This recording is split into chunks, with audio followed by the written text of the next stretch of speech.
Hi, welcome back. And this is the second part of basics of electronics measurement സിസ്റ്റത്തിന്റെ second പാർട്ടാണിത്. അപ്പോ ഈ ഒരു പാർട്ടിൽ നമ്മൾ നൾ ടൈപ്പ് ഇൻസ്ട്രുമെന്റ്സിനെ നമുക്ക് ഒന്ന് ഡിസ്കസ് ചെയ്യാം. എന്താണ് നൾ ടൈപ്പ് ഇൻസ്ട്രുമെന്റ്സ് എന്നും അതിന് ഡിഫ്ലക്ഷൻ ടൈപ്പ് ആയിട്ടുള്ള ഡിഫറൻസസ് എന്താണ് എന്നുള്ളത് ഓരോ ഘട്ടത്തിലും നമുക്കൊന്ന് ചർച്ച ചെയ്തു പോകാം. കാരണം അങ്ങനത്തെ ക്വസ്റ്റ്യൻസ് കഴിഞ്ഞ എക്സാമിൽ ചോദിച്ചിട്ടുണ്ടായിരുന്നു. സോ ആ ഒരു ആംഗിളിൽ നിന്നും കൂടെ നമുക്ക് ഇതിനെ ഒന്ന് വിലയിരുത്താം. സോ ലെറ്റ് us see എന്താണ് ഈ ഒരു നൾ ടൈപ്പ് ഇൻസ്ട്രുമെന്റ്സ് കൊണ്ട് ഉദ്ദേശിക്കുന്നത്. അപ്പോ ബേസിക്കലി ഇത് എന്ത് ടൈപ്പ് ഇൻസ്ട്രുമെന്റ്സ് ആണെന്ന് നമുക്ക് മനസ്സിലാക്കണമെങ്കിൽ ഇത് എങ്ങനെയാണ് ഓപ്പറേറ്റ് ചെയ്യുന്നത് എന്ന് നമ്മൾ മനസ്സിലാക്കണം. അപ്പോ ഫണ്ടമെന്റലി ഒരു വ്യത്യസ്തമായ ഒരു ഡിഫറെന്റ് പ്രിൻസിപ്പിൾ ആണ് ഇതിനകത്ത് ഉപയോഗിക്കുന്നത് നമ്മൾ ഡിഫ്ലക്ഷൻ ടൈപ്പ് ഇൻസ്ട്രുമെന്റ്സുമായിട്ട് കമ്പയർ ചെയ്യുമ്പോഴത്തേക്ക്. അപ്പോൾ ഈ നൾ ടൈപ്പ് ഇൻസ്ട്രുമെന്റ്സിൽ മെഷർമെന്റ് എന്ന് പറയുന്നത് ഇസ് നോട്ട് ഒബ്റ്റെയിൻഡ്. ആദ്യം അത് നമ്മൾ നോക്കുക. ഓക്കെ, അപ്പോ ആദ്യം നമ്മൾ മനസ്സിലാക്കുക ഡിഫ്ലക്ഷനിൽ എങ്ങനെയാണ് കിട്ടുന്നത്, ആ ഒരു പോയിന്ററിന്റെ ഡിഫ്ലക്ഷൻ ഒബ്സർവ് ചെയ്യുമ്പം. അപ്പൊ ആ ഒരു ടെക്നിക്ക് അല്ല, അല്ലെങ്കിൽ ആ ഒരു മെത്തേഡ് അല്ല ഇവിടെ വരുന്നത്. പകരം ഇവിടെ ഒരു കമ്പാരിസൺ നടത്തുകയാണ്.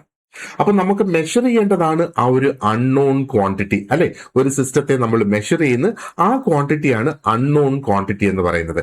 അതിനെ നമ്മൾ ഒരു നോൺ ക്വാണ്ടിറ്റിയുമായിട്ട് കമ്പയർ ചെയ്ത് ആണ് നമ്മൾ ഇതിന്റെ ആ ഒരു വ്യത്യാസം നമ്മൾ മനസ്സിലാക്കിയെടുക്കുന്നത്. അപ്പൊ ഈ നോൺ ക്വാണ്ടിറ്റി എന്ന് പറയുമ്പോൾ അത് ഓൾറെഡി ആക്യുറേറ്റ് ആയിട്ട് കാലിബ്രേറ്റ് ചെയ്ത് വെച്ചിട്ടുള്ള ഒരു സ്റ്റാൻഡേർഡ് ആണ്.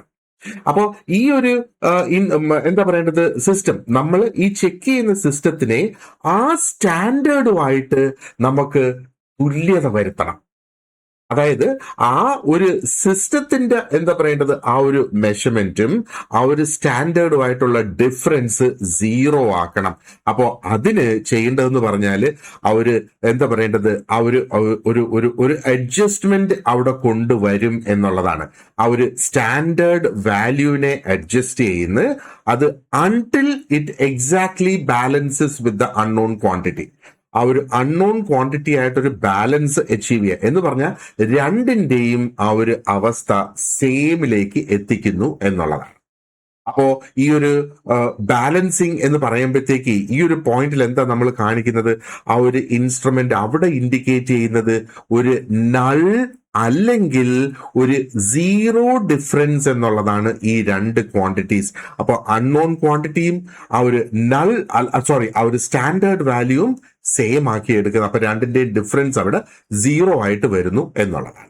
അപ്പോൾ ഇതെന്താണ്, measured based on balance principle ആണ് ഇതിന് ഉപയോഗിക്കുന്നത്. ആൻഡ് ആ ഒരു ഡയറക്റ്റ് ഡിഫ്ലക്ഷൻ ഇവിടെ വരുന്നില്ല. നമുക്ക് ആ ഒരു റീഡിങ് മനസ്സിലാക്കുന്നതിന് പകരം എന്താ ചെയ്യുന്നത്, ഓൾറെഡി ഡിറ്റർമിൻ ചെയ്ത് വെച്ചിട്ടുള്ള ഒരു നോൺ സ്റ്റാൻഡേർഡുമായിട്ട് ഒരു കമ്പാരിസൺ നടത്തുകയാണ് ഇവിടെ നമ്മൾ ചെയ്യുന്നത്. ഓക്കെ, അപ്പൊ ഈ കോൺസെപ്റ്റ്സ് ഒക്കെ ഓൾറെഡി നിങ്ങൾ പഠിച്ചിട്ടുണ്ട്. ഇത് ഒരു റിഫ്രഷർ ആയിട്ട് നിങ്ങളൊന്ന് യൂസ് ചെയ്താൽ മതി. കാരണം ഇത് നമ്മൾ കംപ്ലീറ്റ്ലി ഒരു ലെസൺ തയ്യാറാക്കിയിട്ടുള്ളത് ആ ഒരു PSCയുടെ ആംഗിളിൽ നിന്ന് മാത്രമാണ് നമ്മൾ ഇതിനെ തയ്യാറാക്കി എടുത്തിട്ടുള്ളത്. നിങ്ങൾക്കിപ്പം പ്രാക്ടിക്കൽ ടെസ്റ്റുകളൊന്നും അതിനകത്ത് ചെയ്യാനായിട്ട് ഇല്ല, അല്ലെ? സോ PSCക്ക് വരുന്ന ചോദ്യങ്ങൾ നമുക്ക് കൈകാര്യം ചെയ്യുക എന്നുള്ളത്. അപ്പൊ അതുകൊണ്ട് ആ രീതിയിൽ വരുന്ന പോയിന്റ്സിനെയാണ് നമ്മൾ ഇവിടെ എടുത്ത് ചർച്ച ചെയ്യുന്നത്. നൗ എന്താണ് ഈ നൾ അല്ലെങ്കിൽ ആ ഒരു ബാലൻസ് കണ്ടീഷൻ എന്ന് പറയുമ്പോൾ അതുകൊണ്ട് ഉദ്ദേശിക്കുന്ന അർത്ഥം എന്താണ് എന്നുള്ളതാണ് അടുത്തത് നമ്മൾ ഇവിടെ നോക്കുന്നത്. അപ്പൊ ബേസിക്കലി നമ്മൾ മനസ്സിലാക്കുക, നൾ എന്ന് പറഞ്ഞ അതിന്റെ ആ ഒരു ഡിക്ഷണറി മീനിങ് അല്ലെങ്കിൽ ലിറ്ററൽ മീനിങ് നമ്മൾ നോക്കുകയാണെങ്കിൽ സീറോ എന്നാണ് ശരിക്കും അതിന്റെ ആ ഒരു അർത്ഥം. ഇനി നമ്മൾ ഈ സെയിം ചിന്ത തന്നെ ആ ഒരു നൾ ടൈപ്പ് ഇൻസ്ട്രുമെന്റ്സിന്റെ ആ ഒരു കോണ്ടെക്സ്റ്റിൽ നമ്മൾ കൊണ്ടുവരുവാണെന്നുണ്ടെങ്കിൽ അത് ഒരു പ്രത്യേക തരം ഒരു കണ്ടീഷനെ ഒരു സാഹചര്യത്തെ അവിടെ സൂചിപ്പിക്കുന്നു. അതായത് ഈ ഒരു സാഹചര്യം എന്താണ്, നമുക്കിവിടെ ഒരു അൺനോൺ ക്വാണ്ടിറ്റി ഉണ്ട്, അതാണ് ആ സിസ്റ്റത്തിന്റെ ക്വാണ്ടിറ്റി എന്ന് പറയുന്നത്. എന്നിട്ട് നമുക്കൊരു നോൺ സ്റ്റാൻഡേർഡ് വാല്യൂ ഉണ്ട്, അല്ലെ? അപ്പോ ഈ അൺനോൺ ആയിട്ടുള്ള ആ ഒരു ക്വാണ്ടിറ്റീനെ എടുത്ത് ഈ നോൺ സ്റ്റാൻഡേർഡുമായിട്ട് സെയിം ആക്കണം. സെയിം ആക്കുമ്പം അതിൽ രണ്ടും തങ്ങളിൽ ഒരു ഡിഫറൻസും അവിടെ വരില്ല. അതിന്റെ ഡിഫറൻസ് സീറോ ആകുന്നു എന്നുള്ളതാണ്. അപ്പൊ ഈ ഒരു കണ്ടീഷനെ അല്ലെങ്കിൽ ഈ ഒരു സ്റ്റേറ്റിനെ ബാലൻസ് കണ്ടീഷൻ എന്നും വിളിക്കുന്നു. അപ്പോ നൾ അല്ലെങ്കിൽ ബാലൻസ് കണ്ടീഷൻ എന്നിവിടെ പറയാം. അപ്പൊ ഇവിടെ ഈ ഒരു ബാലൻസ് അച്ചീവ് ചെയ്ത് കഴിയുമ്പം അതിന്റെ അർത്ഥം ഇനി ഒരു തരത്തിലുള്ള അഡ്ജസ്റ്റ്മെന്റും നമ്മൾ ആ ടെസ്റ്റ് ചെയ്യുന്ന സിസ്റ്റത്തിൽ വരുത്തേണ്ടതായിട്ട് ഇല്ല. അതോടൊപ്പം ആ ഒരു സ്റ്റാൻഡേർഡിന്റെ വാല്യൂ അല്ലെങ്കിൽ ആ ഒരു സ്റ്റാൻഡേർഡ് വാല്യൂ ഈ ഒരു പോയിന്റില് that is the one that represents the measured value of the unknown quantity. അപ്പോൾ അതായത് ഒന്ന് നമ്മൾ മനസ്സിലാക്കുക, ആ ഒരു ബാലൻസ് എത്തിക്കഴിയുമ്പോഴത്തേക്ക് ഇനി നമുക്ക് ഒരു തരത്തിലുള്ള ഒരു അഡ്ജസ്റ്റ്മെന്റും അതിനകത്ത് ചെയ്യേണ്ടതായിട്ടില്ല. അതോടൊപ്പം നമ്മൾ ആദ്യം ഈ ഒരു വാല്യൂ ഉണ്ടല്ല, ആ ഒരു വാല്യൂ ഓഫ് ദ സ്റ്റാൻഡേർഡ്, ഈ ഒരു നൾ എത്തിക്കഴിഞ്ഞാൽ അല്ലെങ്കിൽ ബാലൻസ് എത്തിക്കഴിഞ്ഞാൽ ആ സ്റ്റാൻഡേർഡിന്റെ വാല്യൂ ആക്ച്വലി ആ ഒരു വാല്യൂ പോയിന്റ് തന്നെയാണ് ആ measured value of the unknown quantity. അപ്പൊ ഇവിടെ മെഷേർഡ് വാല്യൂ എന്തായി മാറും? അതും അവിടെ 0 ആയി മാറുന്നു അല്ലെ. അപ്പൊ ഇത്തരത്തില് ഒരു ഇക്വിലിബ്രിയം ബേസ് ചെയ്തുകൊണ്ടുള്ള ഒരു അപ്രോച്ച് ആണ് ഈ ഒരു നൾ ടൈപ്പ് ഇൻസ്ട്രുമെന്റ്സിന്റെ കോർ പ്രിൻസിപ്പിൾസ് എന്നുള്ളതാണ്. ഇനി നമുക്ക് നോക്കേണ്ടത് എങ്ങനെയാണ് ഈ ഒരു മെഷർമെന്റ് ഇവിടെ ഒബ്റ്റെയിൻ ചെയ്യുന്നത് എന്ന് നമുക്ക് നോക്കാം. അപ്പോ നൾ ടൈപ്പ് ഇൻസ്ട്രുമെന്റ്സില് ഇൻഡിക്കേറ്റർ, അതായത് നമ്മുടെ ആ ഒരു ഡിഫ്ലക്ഷൻ ടൈപ്പ് പോലെ ഇൻഡിക്കേറ്റർ അല്ല അവിടെ ആ ഒരു മാഗ്നിറ്റ്യൂഡ് കാണിക്കുന്ന, ആ മെഷേർഡ് ക്വാണ്ടിറ്റിയുടെ മാഗ്നിറ്റ്യൂഡ് കാണിക്കുന്നത് ഒരു ഇൻഡിക്കേറ്റർ അല്ല. പകരം എന്താ അവിടെ ചെയ്യുന്നത്? അവിടെ നമുക്ക് ആകെ കിട്ടുന്ന ആ ഒരു ഇൻഡിക്കേഷൻ എന്ന് പറയുന്നത് ആ ഒരു സിസ്റ്റം ബാലൻസ്ഡ് ആണോ അൺബാലൻസ്ഡ് ആണോ എന്ന് മാത്രമാണ് നമുക്ക് ഒരു ഇൻഡിക്കേഷൻ അവിടെ കിട്ടുന്നത്. അപ്പൊ ഇത് ഒബ്സർവ് ചെയ്യുന്ന ആ ഒരു വ്യക്തി എന്താണ് ചെയ്യേണ്ടത്? ആ ഒരു വ്യക്തി he adjust the non standard, ആ നോൺ സ്റ്റാൻഡേർഡിനെ അഡ്ജസ്റ്റ് ചെയ്യുന്ന, അത് അഡ്ജസ്റ്റ് ചെയ്ത് ആ ഒരു ഇൻഡിക്കേറ്റർ 0 റെസ്പോൺസ് നൽകുന്നിടം വരെ അതിനെ അതിനെ ചേഞ്ച് ചെയ്യുക. അപ്പൊ ആ ഒരു നോൺ സ്റ്റാൻഡേർഡിനെ നമ്മൾ എന്താ പറയേണ്ടത്, അഡ്ജസ്റ്റ് ചെയ്ത് ആ ഒരു ഇൻഡിക്കേറ്റർ ഒരു റെസ്പോൺസ് കാണിക്കാത്ത ഒരു സാഹചര്യം വരെ എത്തുമ്പോൾ അത് രണ്ടും തങ്ങളിലുള്ള ഡിഫറൻസ് അവിടെ 0 ആയി. അതുകൊണ്ടാണ് നമ്മൾ പറയുന്നത്, അതായത് ആ ഒരു സ്റ്റാൻഡേർഡ് വാല്യൂവിനെയാണ് അഡ്ജസ്റ്റ് ചെയ്യുന്നത് അല്ലെ. ആ ഒരു നമുക്ക് ഓൾറെഡി അറിയാവുന്ന സ്റ്റാൻഡേർഡിനെ, ആ സ്റ്റാൻഡേർഡ് 0-ൽ ആ സ്റ്റാൻഡേർഡ് ഏതെങ്കിലും ഒരു വാല്യൂവിൽ നിൽക്കുന്നു, പക്ഷേ നമ്മൾ മെഷർ ചെയ്യുന്നത് ഇനി റെസ്പോണ്ട് ചെയ്യുന്നില്ല. അപ്പോൾ രണ്ടും സെയിം ആയി എന്ന് അതാണ് അതിന്റെ ആ ഒരു അർത്ഥം വരുന്നത്. അപ്പോ ഈ ഒരു 0 ഇൻഡിക്കേഷൻ അച്ചീവ് ചെയ്ത് കഴിഞ്ഞാൽ the value of the standard is red and taken as the measurement. അപ്പൊ ആ ഒരു സ്റ്റാൻഡേർഡ് മെഷർമെന്റ് ഉണ്ടല്ലോ, അത് ഒരു പെർട്ടിക്കുലർ വാല്യൂവിൽ വന്ന് നിൽക്കും. ആ വാല്യൂ തന്നെയാകും ആ ഒരു എന്താ പറയേണ്ടത്, ആ ഒരു നമ്മുടെ ആ ഒരു അൺനോൺ ക്വാണ്ടിറ്റിയുടെ മെഷർമെന്റും ആ വാല്യൂ തന്നെയാകും എന്നുള്ളതാണ്. അപ്പൊ അങ്ങനെ വരുമ്പോഴത്തേക്ക് ഈ മെഷർമെന്റിന്റെ ആക്യുറസി എന്ന് പറയുന്നത് മെയിൻ ആയിട്ട് ഡിപ്പെൻഡ് ചെയ്യുന്നത് on the accuracy of the standard. ആ സ്റ്റാൻഡേർഡിന്റെ ആക്യുറസി അനുസരിച്ചാണ് ഇവിടെ ആ ഒരു മെഷർമെന്റിന്റെ ആക്യുറസി വരുന്നത് അല്ലെ. അപ്പോ ഒരു ഇൻഡിക്കേറ്റിംഗ് മെക്കാനിസം അല്ല ഇതിനകത്ത് അവിടെ ഉപയോഗിക്കുന്നത്, ആ ഒരു സ്റ്റാൻഡേർഡിന്റെ കമ്പാരിസൺ ആണ് ബേസിക്കലി ഇതിനകത്ത് വരുന്നത്. ഇനി ഇതിന്റെ പവർ കൺസെപ്ഷൻ നമ്മൾ നോക്കുവാണെന്നുണ്ടെങ്കിൽ നമ്മൾ ഡിഫ്ലക്ഷൻ ടൈപ്പിൽ എന്താ നമ്മൾ പഠിച്ചത്? ആ ഒരു പവർ കൺസെപ്ഷൻ എന്ന് പറയുമ്പോഴത്തേക്ക് നമ്മൾ കൂടുതൽ പവർ ഇൻപുട്ട് അവിടെ കൊടുത്താൽ കൂടുതൽ പവർ അത് കൺസ്യൂം ചെയ്യുന്നു എന്നുള്ളതാണ്. പക്ഷെ ഇവിടെ വരുമ്പോഴത്തേക്ക് നമുക്കൊരു കാര്യം അതിൽ നിന്ന് മനസ്സിലാക്കേണ്ടതെന്ന് പറയുന്നത് ആ ഒരു പ്രധാനപ്പെട്ട ഒരു അഡ്വാൻറ്റേജ് ആണ് എന്ന് വേണമെങ്കിൽ നമുക്ക് പറയാം. ഈ നൾ ടൈപ്പ് ഇൻസ്ട്രുമെന്റ്സ് ഉണ്ടല്ലോ, അത് എന്താ പറയേണ്ടത്, അത് ആ ഒരു നൾ അല്ലെങ്കിൽ ബാലൻസ് കണ്ടീഷൻ എത്തിക്കഴിഞ്ഞാൽ വളരെ നെഗ്ലിജിബിൾ ആയിട്ടുള്ള, വളരെ ഓൾമോസ്റ്റ് 0 പവറെ പിന്നെ അത് ആ ഒരു മെഷേർഡ് സിസ്റ്റത്തിൽ നിന്ന് എടുക്കുള്ളൂ. പിന്നെ അതിന് പ്രവർത്തിക്കുന്നതിന് കാര്യമായിട്ടുള്ള പവർ വേണ്ട എന്നുള്ളതാണ് അർത്ഥം. കാരണം എന്താണ്, പിന്നെ അതിനുശേഷം ആ ഒരു current flow through the indicator is at balance. ആ ഇൻഡിക്കേറ്ററിലൂടെ വരുന്ന കറന്റ് ഫ്ലോ ബാലൻസ് ചെയ്ത് കഴിഞ്ഞു എന്നുള്ളതാണ്. അപ്പോ ആ ഒരു ഇൻസ്ട്രുമെന്റ് അത് ലോഡ് ആവുകയില്ല. And at the same time നമ്മൾ മെഷർ ചെയ്യുന്ന ആ ഒരു സിസ്റ്റത്തിനെ അത് ഡിസ്റ്റർബ് ചെയ്യുകയും ഇല്ല. അപ്പൊ അങ്ങനെ വരുമ്പോൾ ഈ നൾ ടൈപ്പ് ഇൻസ്ട്രുമെന്റ്സ് പ്രത്യേകിച്ചും സൂട്ടബിൾ ആകും നമുക്ക് പ്രിസൈസ് ആയിട്ടുള്ള മെഷർമെന്റ്സ് എടുക്കുന്നതിന് വേണ്ടിയിട്ട്. അതായത് ചില സാഹചര്യങ്ങളിൽ ഒരു ചെറിയ ലോഡിംഗ് എഫക്റ്റ് ഉണ്ടെങ്കിലും സിഗ്നിഫിക്കന്റ് ആയിട്ടുള്ള എറേഴ്സ് അവിടെ വരാം. അപ്പൊ നൾ ടൈപ്പ് ഇൻസ്ട്രുമെന്റ്സിൽ അത്തരത്തിലുള്ള ലോഡിംഗ് എറേഴ്സ് നമുക്ക് ഒഴിവാക്കാനായിട്ട് സാധിക്കും എന്നുള്ളതാണ്. ഇനി അടുത്തത് ഒന്ന് നമ്മൾ മനസ്സിലാക്കേണ്ടതെന്ന് പറയുന്നത് ആ ഒരു സ്കെയിൽ കാലിബ്രേഷനിൽ നിന്ന് ഇത് ഇൻഡിപെൻഡന്റ് ആണ് എന്നുള്ളതാണ്. അതുകൊണ്ട് ഉദ്ദേശിക്കുന്നത് എന്താണ്? നൾ ടൈപ്പ് ഇൻസ്ട്രുമെന്റ്സിൽ അതിന്റെ ആ ഒരു മെഷർമെന്റിന്റെ ആക്യുറസി എന്ന് പറയുന്നത് it does not depend on the calibration of the indicating scale. അത് നമുക്കിപ്പം ആ ഒരു എന്താ പറയുന്നത് വാല്യൂ ഒരു സ്കെയിലിൽ ഇൻഡിക്കേറ്റ് ചെയ്യുന്നുണ്ടല്ലോ, ആ ഒരു സ്കെയിലിന്റെ കാലിബ്രേഷനിൽ ഇത് ഡിപ്പെൻഡ് ചെയ്യുന്നില്ല എന്നുള്ളതാണ്. ആ മെഷർമെന്റ് ആ ഒരു സ്കെയിലിന്റെ കാലിബ്രേഷനിൽ ഡിപ്പെൻഡ് ചെയ്യുന്നില്ല. അത് എന്തുകൊണ്ടാണ്? ആ ഒരു ഇൻഡിക്കേറ്റർ എന്ന് പറയുന്നത് is only required to detect a zero അല്ലെങ്കിൽ നൾ കണ്ടീഷൻ. ആ സീറോ കണ്ടീഷൻ മാത്രം അത് ഡിറ്റക്ട് ചെയ്താൽ മതി എന്നുള്ളതാണ്. എന്താ പറയണ്ടേ? ആ ഒരു മെഷർ മാഗ്നിറ്റ്യൂഡ് നമുക്കിവിടെ ആവശ്യം ഇല്ല എന്നുള്ളതാണ്. അപ്പം മാഗ്നിറ്റ്യൂഡിനെ നമ്മൾ മെഷർ ചെയ്യേണ്ട ആവശ്യമില്ല എന്നുള്ളത് പറയുന്നതായിരിക്കും ഒന്നും കൂടെ അവിടെ ആ കറക്റ്റ്. കാരണം അത് ആ ഒരു സ്റ്റേബിൾ കണ്ടീഷൻ അല്ലെങ്കിൽ ആ ഒരു ബാലൻസ്ഡ് കണ്ടീഷനെ മാത്രം ഇൻഡിക്കേറ്റ് ചെയ്താൽ മതിയാ എന്നുള്ളത്. അപ്പൊ അതിന്റെ ഒരു ഫലമായിട്ട്, അതായത് നോൺ യൂണിഫോം സ്കെയിൽസിൽ ഉണ്ടാകുന്ന എറേഴ്സ് ഉണ്ടല്ലോ, പ്രത്യേകിച്ചും ആ ഒരു പോയിന്റ് ഫ്രിക്ഷൻ അല്ലെങ്കിൽ ആ ഒരു സ്കെയിലിന്റെ പഴക്കം കൊണ്ടുണ്ടാകുന്ന എറേഴ്സ്, ഇതൊക്കെ പരമാവധി ഒഴിവാക്കാനായിട്ട് സാധിക്കും എന്നുള്ളത്. അപ്പൊ ഈ ഒരു സവിശേഷത നമ്മൾ നോക്കുകയാണെന്നുണ്ടെങ്കിൽ ഈ നൾ ടൈപ്പ് എന്താ പറയേണ്ടത് സിസ്റ്റങ്ങളുടെ ആ ഒരു റിലയബിലിറ്റി കൂടുതലാണ്. ആൻഡ് ആ മെഷർമെന്റ്സിന് ഒരു ലോങ് ടേം സ്റ്റെബിലിറ്റിയും നമുക്ക് ലഭിക്കും എന്നുള്ളതാണ്. ഇനി നമ്മൾ ഇതിന്റെ ആ ഒരു ആക്യുറസിയും അതിന്റെ ആ ഒരു സെൻസിറ്റിവിറ്റിയും കുറിച്ച് നമ്മളൊന്ന് ചിന്തിക്കുകയാണെന്നുണ്ടെങ്കിൽ എന്താ, നൾ ടൈപ്പ് ഇൻസ്ട്രുമെന്റ്സിന് വളരെ എക്സെപ്ഷണലി ഹൈ ആക്യുറസിയും സെൻസിറ്റിവിറ്റിയും ഉണ്ട്. ഇപ്പൊ സെൻസിറ്റിവിറ്റി എന്ന് പറയുമ്പോഴത്തേക്ക് എന്താണ്? ഏറ്റവും ചെറിയ ഒരു ഇൻപുട്ട് ചേഞ്ചില് പെട്ടെന്ന് അതിന് പ്രതികരിക്കാൻ കഴിയുന്നത്, അല്ലെങ്കിൽ അത് പ്രതികരിക്കുന്നതിന്റെ ഒരു ശേഷി, അതാണ് ശരിക്കും സെൻസിറ്റിവിറ്റി എന്ന് പറയുന്നത്, അല്ലെ?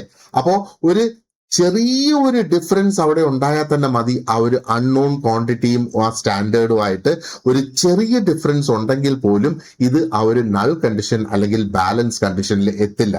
അതിന്റെ അർത്ഥം ആ ഒരു ചെറിയ ഒരു ഡിഫറൻസ് പോലും അത് ഇൻഡിക്കേറ്റ് ചെയ്തു, അല്ലെ മെഷർ ചെയ്യുന്നു, അല്ലെ ക്യാപ്ചർ ചെയ്തു എന്നുള്ളതാണ്.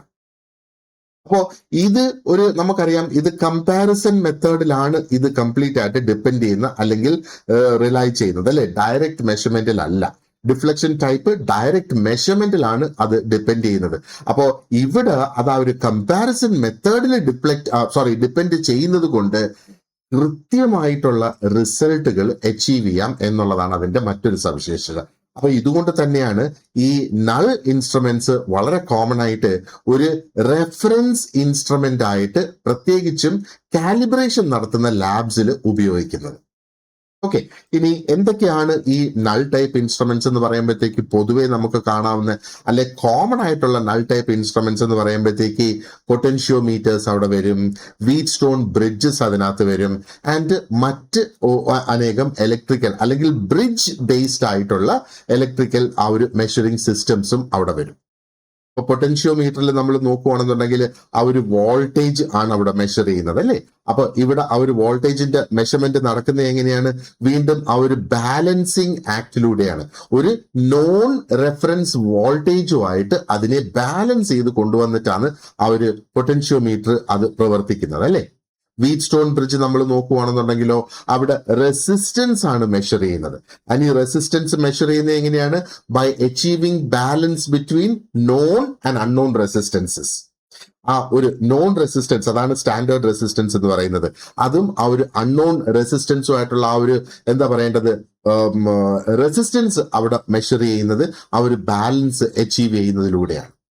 അപ്പൊ ഇത്തരത്തിലുള്ള ഇൻസ്ട്രുമെന്റ്സ് നമ്മൾ നോക്കുകയാണെന്നുണ്ടെങ്കിൽ ഫണ്ടമെന്റലി എല്ലാം ആ ഒരു സെയിം പ്രിൻസിപ്പിൾ തന്നെയാണ് ഫോളോ ചെയ്യുന്നത്, ആ ഒരു നൾ മെഷർമെന്റ് എന്നുള്ള ആ ഒരു സെയിം പ്രിൻസിപ്പിൾ. ഇനി ഇതിന്റെ അഡ്വാൻറ്റേജസ് നമുക്ക് നോക്കുകയാണെന്നുണ്ടെങ്കിൽ പ്രത്യേകിച്ചും ഒന്ന് നമുക്ക് കാണാം. ഏറ്റവും പ്രധാനപ്പെട്ട അഡ്വാൻറ്റേജ് എന്ന് പറയുന്നത് വളരെ ഹൈ ആക്യുറസി ആണ്. അതോടൊപ്പം തന്നെ വളരെയധികം സെൻസിറ്റീവുമാണ് ഇത് ഇവിടെ. അപ്പോ അതിന്റെ ആ ഒരു ലോഡിംഗ് എഫക്റ്റ് എന്ന് പറയുന്നത് വളരെ നെഗ്ലിജിബിൾ ആയിട്ടേ ഇതിനകത്ത് ഉണ്ടാകുകയുള്ളൂ. ആൻഡ് സ്കെയിൽ കാലിബ്രേഷനുമായിട്ട് ഇതിനെ നമുക്ക് കണക്ട് ചെയ്യേണ്ട കാര്യമില്ല. അതായത് ആ മെഷർമെന്റിന് നമ്മൾ ഉപയോഗിക്കുന്ന ആ ഒരു സ്കെയിൽ ഉണ്ടല്ലോ, അത് കാലിബ്രേറ്റ് ചെയ്തതാണോ അല്ലയോ എന്ന് പോലും നമ്മൾ നോക്കേണ്ട ഒരു ആവശ്യം ഇല്ല എന്നുള്ളതാണ്. അപ്പോൾ ഇത്തരത്തിലുള്ള ഫീച്ചേഴ്സ് ഉള്ളത് കൊണ്ട് തന്നെ ഇത് ഒരു ഹൈ പ്രിസിഷൻ മെഷർമെന്റ് സിസ്റ്റമായിട്ട് മാറുന്ന, പ്രത്യേകിച്ചും ആ ഒരു സ്റ്റാൻഡേർഡൈസേഷൻ നടത്തുന്ന വർക്കുകളിൽ. ഓക്കെ, അപ്പോൾ ഈ അഡ്വാൻറ്റേജസ് ഉള്ളത് കൊണ്ട് തന്നെ നമുക്ക് പറയാം ഈ നൾ ടൈപ്പ് ഇൻസ്ട്രുമെന്റ്സ് പലപ്പോഴും they are used as reference instruments. Okay, കാരണം നമുക്ക് ഇതിന് വേണമെന്നുണ്ടെങ്കിൽ ആ ഒരു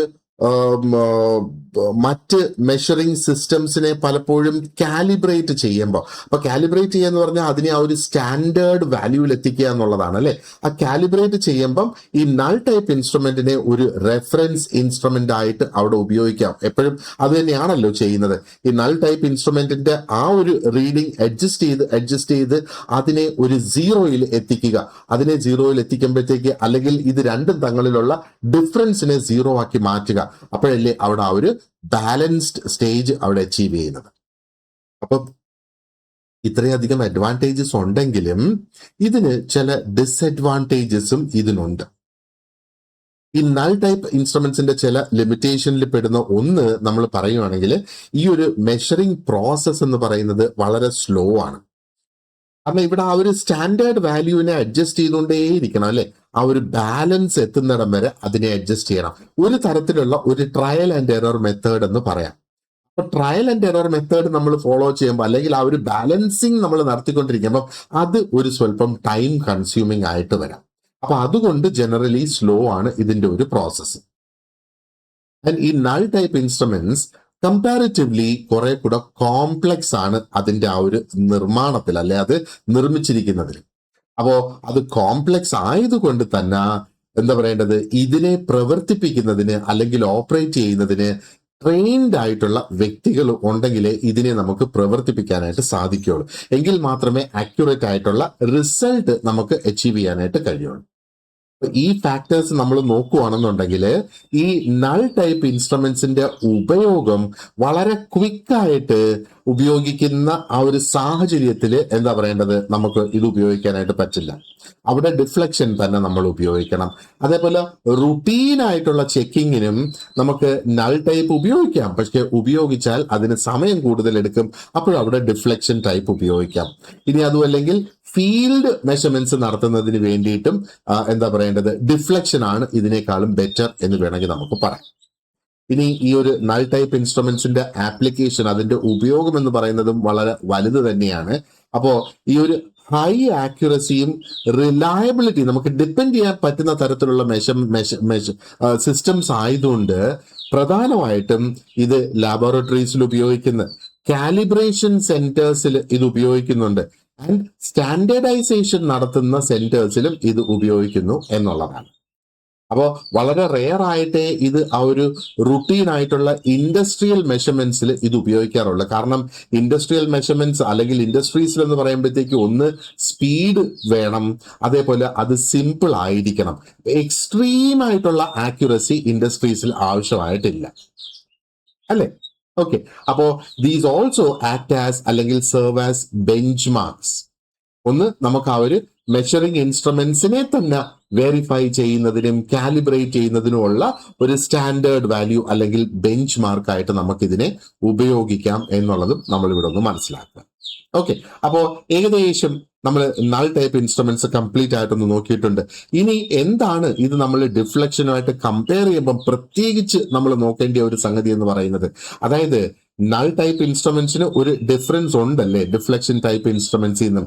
അത് അതിന്റെ പ്രിൻസിപ്പിളിലും അതിന്റെ ഡിഫറൻസ് ഉണ്ട്, അതിന്റെ ആപ്ലിക്കേഷനിലും അതിന്റെ ഡിഫറൻസ് ഉണ്ട് എന്ന് വേണമെങ്കിൽ നമുക്ക് പറയാം. അപ്പോ ഈ ഡിഫ്ലക്ഷൻ ടൈപ്പ് പ്രധാന ഡിഫറൻസ് എന്ന് പറയുന്നത്, ഒന്ന് ഡിഫ്ലക്ഷൻ ടൈപ്പ് ഫാസ്റ്റർ ആണ്, സിമ്പിൾ ആണ്. അത് നള്ളുമായിട്ട് കമ്പയർ ചെയ്യുന്ന സാഹചര്യത്തിൽ അല്ലെ. പക്ഷേ നൾ ടൈപ്പ് ഇൻസ്ട്രുമെന്റ്സ് പ്രയോറിറ്റൈസ് ചെയ്യുന്ന എന്താണ്, അല്ലെങ്കിൽ ഇവിടെ പ്രധാനമായിട്ടുള്ളതെന്ന് പറഞ്ഞാൽ ആക്യുറസിയും പ്രിസിഷനും ഇവിടെ ഡിഫ്ലക്ഷൻ ടൈപ്പിനെ അപേക്ഷിച്ച് ഇവിടെ കൂടുതലാണ് വരിക. അപ്പൊ ഇതിൽ ഏത് ഉപയോഗിക്കണമെന്ന് ഇനി ആ ഉപയോഗിക്കുന്ന വ്യക്തിക്കൊന്ന് ചൂസ് ചെയ്യാം അല്ലെ. അപ്പൊ അത് അവർക്ക് സ്പീഡ് ആണോ ആക്യുറസി ആണോ അവരുടെ പ്രധാന ആവശ്യം എന്നനുസരിച്ച് അവർക്ക് എന്താ പറയേണ്ടത്, രണ്ടിലേതെങ്കിലും ഒന്ന് ചൂസ് ചെയ്യാം. കാരണം രണ്ടും ഏകദേശം സിമിലർ ആയിട്ട് തന്നെയാണ് പ്രവർത്തിക്കുന്നത് എന്ന് വേണമെങ്കിൽ നമുക്ക് പറയാം. സോ ഇൻ ഷോർട്ട് നമ്മൾ നോക്കുവാണെന്നുണ്ടെങ്കിൽ അവർ ഡിഫ്ലക്ഷൻ ടൈപ്പ് ഇൻസ്ട്രുമെന്റ്സിന്റെ പ്രയോറിറ്റി എന്ന് പറയുന്നത് സ്പീഡും സിംപ്ലിസിറ്റിയുമാണ്. നൾ ടൈപ്പിന് ആക്യുറസിയും പ്രിസിഷനുമാണ് അവിടെ വരുന്നത്. ആൻഡ് ആ ചോയ്സ് എന്ന് പറയുന്നത് എങ്ങനെയാണ്, അത് ആക്യുറസി ആണോ അവിടെ കൂടുതലായിട്ട് വരിക, അതോ ഓപ്പറേഷൻ കണ്ടീഷൻസ് ആണോ അവിടെ ഒന്നും കൂടെ വ്യത്യാസമായിട്ട് വരിക, അതിനെ അപേക്ഷിച്ചാണ് അത് ഏത് ചൂസ് ചെയ്യണം എന്നുള്ളത് തീരുമാനിക്കുന്നത്. ഓക്കെ, അപ്പൊ ഇത് നൾ ടൈപ്പ് ഇൻസ്ട്രുമെന്റ്സിന്റെ ആ ഒരു ഡിസ്കഷൻ നമ്മൾ ഇവിടെ പൂർത്തിയാക്കുകയാണ്. ഇനി നമുക്ക് പ്രധാനമായിട്ട് നോക്കാനുള്ളത് എന്താണ് ആ ഒരു സ്റ്റാറ്റിക്കും ഡൈനമിക്കും ആയിട്ടുള്ള ക്യാരക്ടറിസ്റ്റിക്സ്, അല്ലെങ്കിൽ ആ ഒരു മെഷറിംഗ് ഇൻസ്ട്രുമെന്റ്സിന്റെ സ്റ്റാറ്റിക് ആയിട്ടുള്ള സവിശേഷതകൾ എന്താണ്, ഡൈനമിക് ആയിട്ടുള്ള സവിശേഷതകൾ എന്താണ്. അത് നമ്മൾ ഈ ഒരു ക്ലാസ്സിൽ സ്റ്റാർട്ട് ചെയ്താൽ പകുതി വഴിക്ക് വെച്ച് നിർത്തിയിട്ട് അതിനെ പിന്നൊരു ക്ലാസ്സിലേക്ക് ബാക്കി മാറ്റേണ്ടതായിട്ട് വരും. അതുകൊണ്ട് അതെല്ലാം ഒറ്റയടിക്ക് ഡിസ്കസ് ചെയ്യത്തക്ക രീതിയിൽ നമുക്ക് അത് അടുത്ത ക്ലാസ്സിൽ ചർച്ച ചെയ്യാം. So thank you very much for watching this lesson, and I will see you tomorrow in the next class. Thank you very much, and you have a great day ahead. Thank you.